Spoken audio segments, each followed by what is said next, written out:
What is up, guys? I do hope you're well. My name is Mark and today we're covering r/relationships. If you'd like to skip the initial waffle, timestamps are in the description below and along the timeline, but if you are new here, please consider hitting that like, that subscribe and maybe that notification bell too, as it already helps out our channel, but obviously you don't have to, only if you enjoy the content, of course. And just a huge thank you for each and every one of you for taking the time out of your day to come here, get involved, join me on Discord, Twitter, all that other good stuff. It really does mean the world to me. So thank you so much. And with that being said, let's get in to today's stories. Much love, guys. Our first story comes from Throwaway Account. My male 24 long-term girlfriend, female 22, cheated on me, got pregnant, but everyone around me kept pressuring me to stay with her. Sorry for my poor English, this is not my mother tongue and I can't think straight at the moment. So we grew up together in a small town, known each other for our whole lives and eventually fell in love when she was 17 and moved to the city together 2 years ago. I work as a carpenter and she's still at uni. 2 weeks ago she suddenly dropped the news that she's 3 weeks pregnant. I know for sure it cannot be mine because I always use protection and never have sex under alcohol/drug influence. I don't drink or smoke. So I pressured her and she confessed that she slept with an exchange student during a school vacation trip. She said he's been hitting on her for a few weeks but the sex was unplanned. That's why he didn't have a condom prepared and she didn't have pills ready. And it's only a one-time thing and she has no feeling for the guy anymore.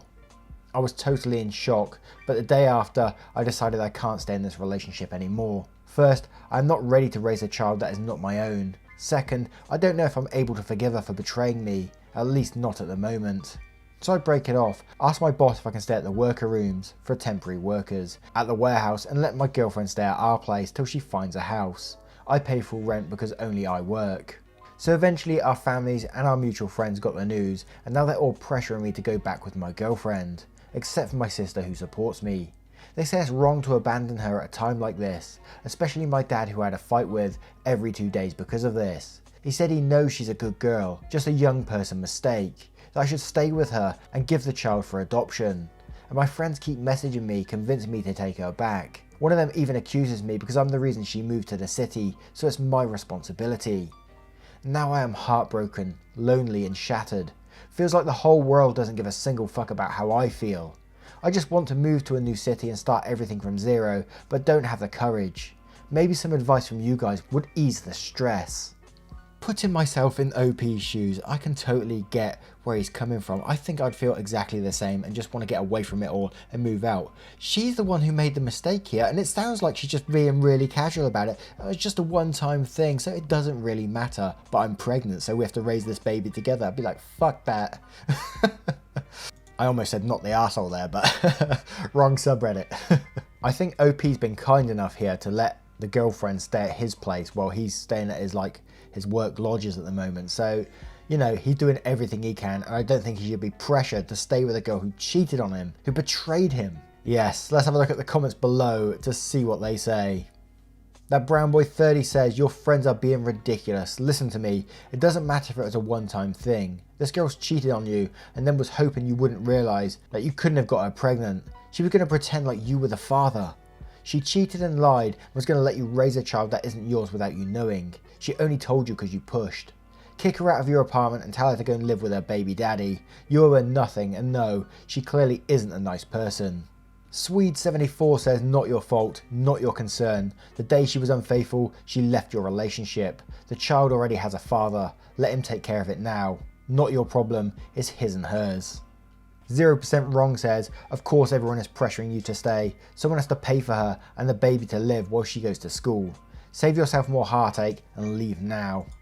China Cat Logan says, sounds like you need new friends. She violated your trust first. She deserved it. You have no obligation to care for a baby that's not yours. What I don't understand is why everyone cares so much about your girlfriend when she was the one who cheated on you. Go back to her only if you're 100% sure you can love her and the child unconditionally, which seems pretty impossible to me now. Wow, what a story to start on. Now let me ask you guys, what do you guys think of this story? Let me know in the comments below. And our next story is from a throwaway account. Would I, 38 female, be an idiot if I got back together with my ex-husband, 37 male, who cheated on me 10 years ago? My ex, who we'll call Mike, and I were together since we were 14 and got married at 22.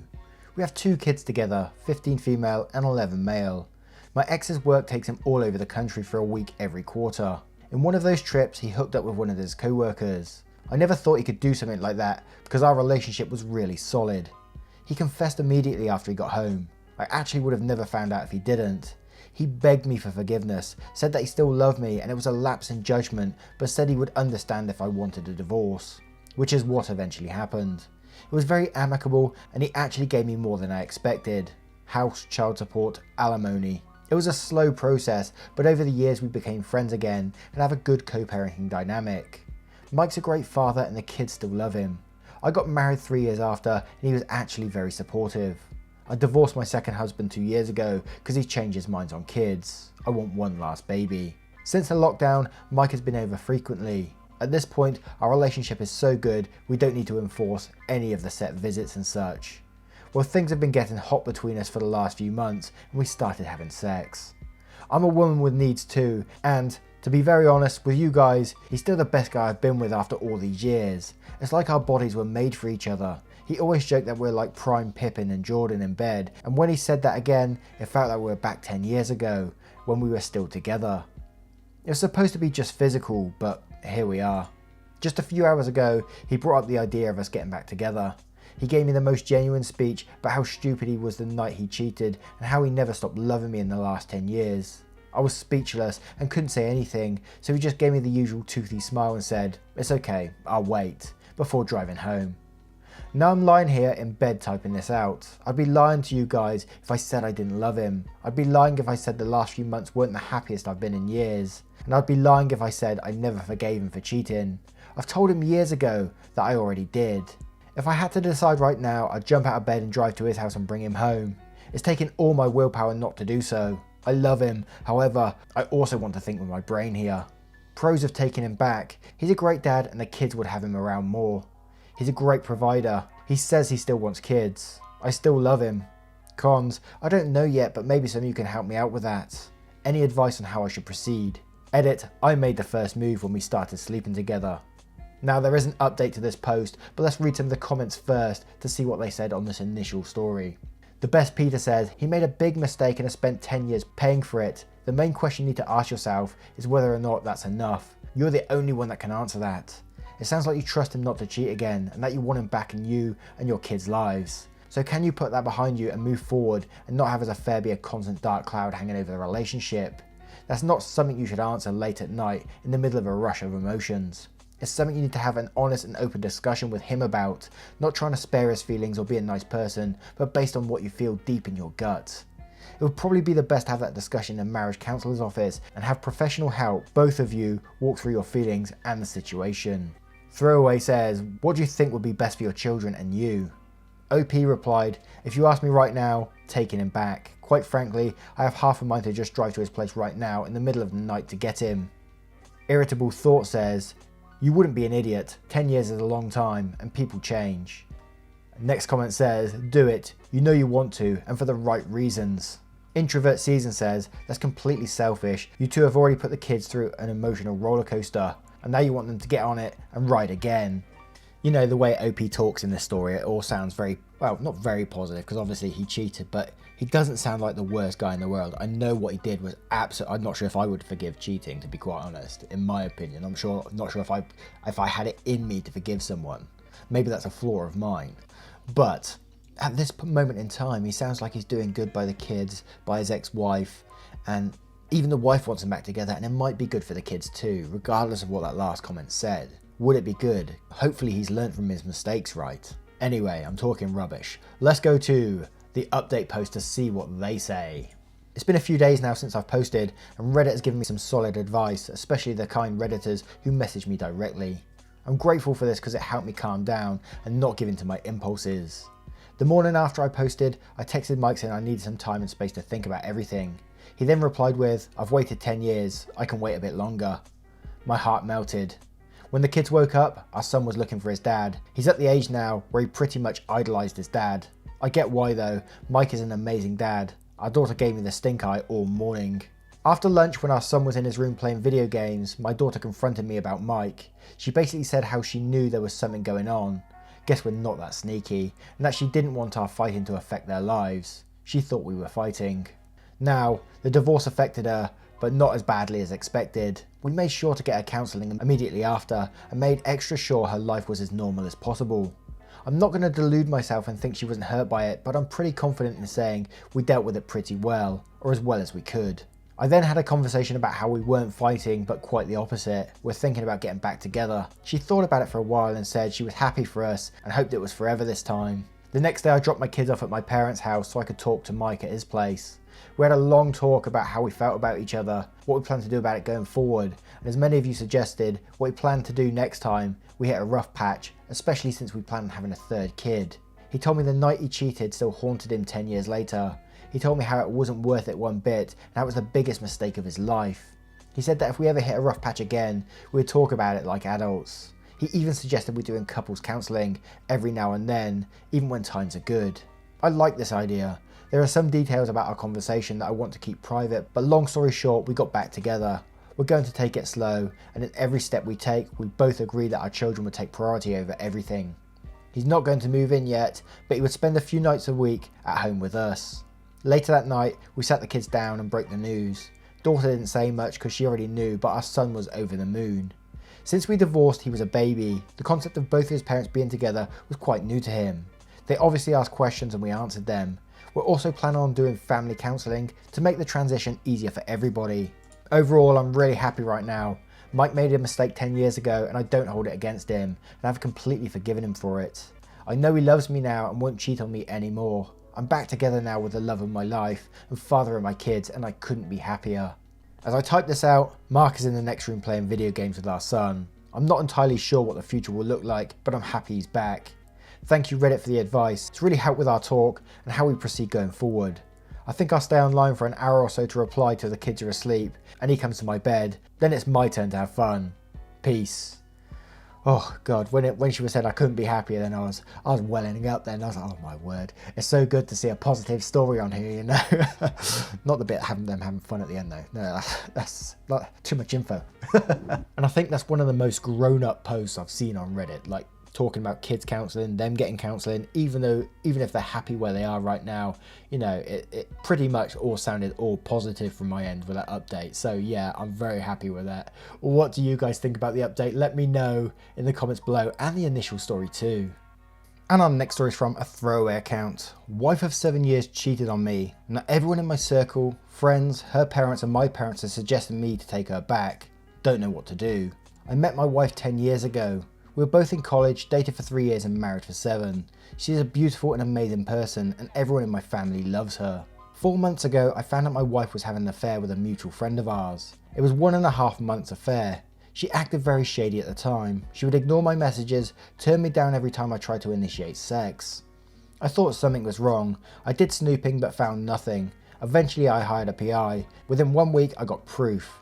She was having an affair with our mutual friend. I immediately confronted her. She confessed having an affair. Immediately she started crying, begging, basically all the classic cheater moves when they are caught. I asked her for all details, with detailed timeline. At night, gave me everything. Basically she was using another phone for having an affair. She told me she had sex with him only 4 times, and the rest of the time they were just hanging out and having fun. 3 days later, more crying and talking crap about herself. She told me she deleted all contacts with him and do whatever it takes to make our marriage work. She suggested marriage counselling. I denied, told her to leave me alone. I was hurt, betrayed, humiliated. She moved out to her parents. She started texting me every hour how much she loves me and how she regrets this and will do anything to save our marriage. After completely ignoring her for 2 days, I texted her that we're getting a divorce. She freaked out and started having emotional breakdowns. My phone started blowing up with her parents, sister, friend telling me not to end her marriage, at least give her a chance. Later that day, she made a long Facebook post explaining how she fucked up and how she destroyed her marriage, basically admitting an affair publicly. But I was rock solid on my decision. She even insisted to have a lie detector test to clear my doubts, that she even cheated in the past, blah blah blah. I asked for some time alone to process all this. We have been living separate since. This was all 4 months ago. Last week I asked her for a divorce and she started crying, begging for another chance. After that she visited my parents and asked them to convince me not to divorce. Last night my parents and her parents tried to convince me to work things out. And after she made her Facebook post, almost all of our mutual friends were telling me how she was brave to admit her affair and that she loves me and I should at least give her a chance. I'm on an edge of having a breakdown. She is truly remorseful and regrets this, I can assure you this. I do love her, and her cheating hurts me the most. I don't know what to do. Anyone who's reconciled, how are things going on? Small update. First, thanks to each and every one of you, the amount of support I got in the last 15 hours was unbelievable. I'm sorry I couldn't reply to your comments and PMs. I'm trying to answer some common questions. We don't have kids. We're planning to have kids after this pandemic was over. We both own a business and we work together. I haven't talked to her in almost 3 months, only business related stuff. Here's the update. After reading all your comments and PMs, I decided to talk to my parents. I called them and told them I was going for a divorce. After an hour later, she called me crying not to end it and told me that at least meet her in person. Since that day, I haven't seen her or talked about the affair. Every time I talked, I ignored the talk about affair. She told me she'd explain everything, at least hear her side of the story, and hearing it whatever decision I take, she'll respect that. Since I don't know what is going on and don't have much information about the affair, it will be like closure to me. So I've decided to meet her on Sunday. That's it. Nothing dramatic. You know, the whole posting on Facebook thing, I don't think that's quite right, airing your dirty laundry for everyone to see. I hate it when people do that on Facebook. Even though she's admitting guilt over on, like in a public domain, it's still putting pressure on you. It put all your friends putting pressure on you to give her another chance because she was so brave for doing that. I'm not quite sure I agree with that, but let's have a look at the update post. Firstly, thank you to all of you. I never expected this kind of response. Update. As decided, we both met on Sunday. She was quite miserable. I haven't seen her in a while. We talked about our relationship. I asked her to take down her Facebook post, which she did. I asked her about the affair, why she cheated on me. She told me that she was dumb and selfish at the time. She didn't blame me for the affair. She told me that they were casually talking and he started talking about his affairs. She showed me text messages of them both where he was bragging about his fun life outside of marriage. She told me she was curious and one thing led to another. There were several texts where he kept guiding my wife how to hide the affair. He suggested her to buy another phone and always keep it in the car. I took screenshots of everything. She then asked for her forgiveness. I forgave her, but I couldn't get past this. Divorce was my default option from the beginning. She begged me to try marriage counselling. She told me she would never date anyone else ever again. If she does, it would be me. I don't really care. We still work together as this was both our dream project. As for our mutual friend, last I heard his wife and he decided to reconcile, as kids were involved. I really feel sad for his wife. She didn't know what kind of monster he is. We are getting a divorce. I've decided not to be in this relationship ever again. Oh my word, where would you go in this one? It kind of made me laugh in the middle of this update when the guy she was having the affair with was bragging about his previous affairs and trying to get her involved. Yeah, this is how you do it. Get yourself a phone and hide it in your car. Affair time. It's like, what the hell, man? And she was just kind of like, yeah, sounds great. Let's do this. Fuck's sake. Oh dear. What do you guys think of this story? Let me know in the comments below. And our next story comes from NoBother2603. My friend, male 33, cheated on his pregnant wife and continues to cheat on her. Should I say something? Title says it. Last year, my friend told me about how he cheated and had a relationship with another, now ex, friend of ours. Lasted almost a year. He's flirted with several girls since, sent flirty messages to a 19-year-old he works with, had another 6-month relationship with a different 20-year-old which just ended. His reasoning is that he wants to be happy in life. He's scared of dying unhappy. He loves his wife and his kid. He wouldn't separate from her because she's the mother of his child. But she's not affectionate to him, doesn't ever initiate hugs, kisses or otherwise. He feels like she's not happy when he's there. Has been addressed by him, but no lasting change has been made from her. He's going to keep having flings. I've tried to reason with him just to end it and try and be happy with other people if he's not with his wife. I know his wife, we've had group dinners like 7 to 9 times over 3 years. Is it my place to say anything? Edit, I feel racked with guilt over not already saying anything. I will lose a friendship I know, but my main reason is that I break apart a family. Edit 2, I work with him, he's my higher up, can influence hiring/firing. Edit 3, his wife is no longer pregnant, kid was born healthy more than a year ago. I think in this situation you absolutely have to let the wife know. I don't think it's right to let her live her life in a lie. He's going round, he's potentially putting her in danger as well, you know, STDs, STIs or whatever. I don't know if he's protected or not, I'm just putting that out there, you know, which isn't a great thing. And he's not happy because he isn't receiving hugs or kisses or otherwise. Talk to her. That's how relationships work, communication. That is the only way forward. Yes, people have blips all the time in relationships, but they have to talk or get therapy or something like that. Cheating on your partner forever isn't going to fix things, is it? But yeah, I think you definitely have to tell her. I don't think you can, as I said, leave her living a lie, basically. Yes. So let's go to the comments below to see what they say. Kaylin says, tell her she deserves to know. Don't let her live a lie just because you don't want to break up a family. She'll find out one day, sooner or later, and she'll be devastated that she spent all these years on him for nothing. That won't be good for their ability to co-parent either. Hell, she might try to kill herself at that point. Don't risk it. Tell her now, because her heartbreak will just get worse the longer it goes on. Sam Hames says, I'm married and I would never do that shit to my wife. I hate people like that. They give men a bad reputation. Be one of the good ones. Calandra205 says, I would tell her, personally, you'd likely want to know in her position, and you don't know if he's being sexually safe and possibly endangering her and the baby's health. Also, his excuses sound like typical bullshit you'd hear from someone who wants to have his cake and eat it too. So I wouldn't be taking his addressing it particularly seriously, not to mention his messaging teenagers. Your friend has some growing up to do, it sounds like. Sam Hames says, do what your conscience dictates. If it's wrong, it's wrong. Can you really be friends with a scumbag like that? Now I turn it to you guys. What do you guys think of the story? Let me know in the comments below. I hope you've enjoyed this episode of r/relationships. If you have, you know what to do. And just a huge thank you for taking your time out of your day to be here. It really does mean the world to me. So thank you so much. And I will see you in the next one. Take care, guys. Much love.